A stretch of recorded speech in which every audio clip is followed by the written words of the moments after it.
যেখানে মূল্যায়ন নাই যাওয়ার দরকার নাই। যেখানে আপনার ব্যবহার, ভালোবাসার, মায়া,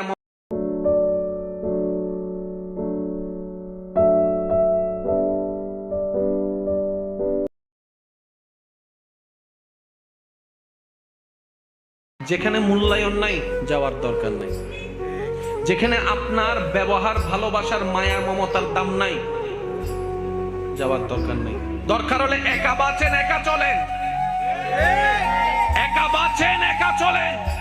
কারোর সামনে ভিক্ষার হাত পাইতেন না, যে হাত রবের দরবারে পেতেছি আজীবন সেখানেই পেতে যাব। কারোর সামনে দুনিয়াবি বিষয়ে মাথা নত করার দরকার। আত্মসম্মান নিয়ে চলবে। যে নিজেকে নিজে সম্মান দিতে জানে, আল্লাহ তাকে সম্মানের নিয়ামত দান করেন। এখানে আরেকটা কথা মনে রাখবেন, কেউ যদি আপনাকে কথায় কথায় অপমান করে, খোঁচা দিয়ে কথা বলে, ইনসাল্ট করে, ওদের এই সমস্ত নোংরা জিনিসগুলোকে মনে নিয়ে মন ছোট করেন না। কারণ কি জানেন, সম্মান সেই দেয় যার গোডাউনে সম্মান থাকে। যার গোডাউনে সম্মানই নাই, সে সম্মান দিবে কিভাবে আপনাকে? একটু জোরে বলেন না।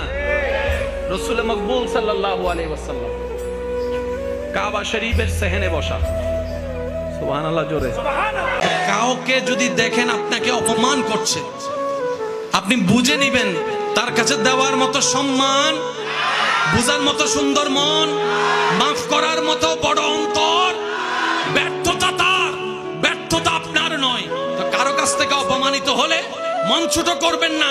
আপনি অপমানিত হয়েছি, এই জায়গায় একটা টেকনিক অ্যাপ্লাই করবেন, সেটা হচ্ছে আপনি ধৈর্য ধরে ওনাকে মাফ করে দিবেন, আল্লাহর দিকে তাকাই ওনাকে মাফ করে দিবেন, দাবি মুক্ত করে দিবেন।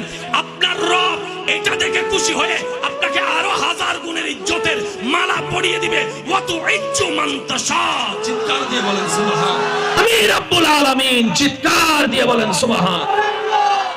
আর একটু জোরে বলতে হবে সুবহানাল্লাহ। মনে থাকবে ইনশাআল্লাহ, মনে থাকবে ইনশাআল্লাহ। রাতের বেলা যখনই আল্লাহর কাছে সময় পেলে ফরিয়াদ করবেন, আল্লাহ যাদের খেদমত করার দায়িত্ব দিছো, আল্লাহ তুমি আমাকে যথাযথ খেদমত করার তৌফিক দান করিও। এইটাতে আপনার সবচেয়ে বড় ফায়দা কি হবে জানেন? আপনার অন্তর থেকে অহংকার চলে যাবে। কি চলে যাবে ভাই বলেন? কি চলে যাবে? অন্তর থেকে যত অহংকার যাবে, শুকরিয়া তত বেড়ে যাবে। যখন রাগ বেশি লাগবে তখন কি করা উচিত? দাঁড়িয়ে থাকলে বসে যাবেন, বসে থাকলে শুয়ে যাবেন, না কমলে একদম শুয়ে যাবেন, না পারলে একদম ওযু বানাই নিবেন। কারণ 95% মানুষ জীবনে বেশিরভাগ ভুল করে রাগে। এই পর্যন্ত যত সংসার ভাঙছে,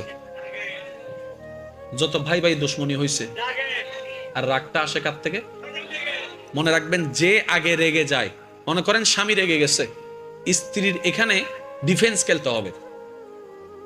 স্ত্রী রাখলে হবে না, স্ত্রী সেখানে শুধু হজম করতেই থাকবে। কারণ স্ত্রী নিজেও ভালো করে জানে এখন যা বলছে মনের কথা নয়, সব রাগের কথা, শয়তানের কথা। কথা বলেন ঠিক কিনা? স্ত্রী যদি, স্ত্রীও তো মানুষ, স্ত্রীও তো রাখতে পারে, মন মেজাজ তো সবার সবসময় একরকম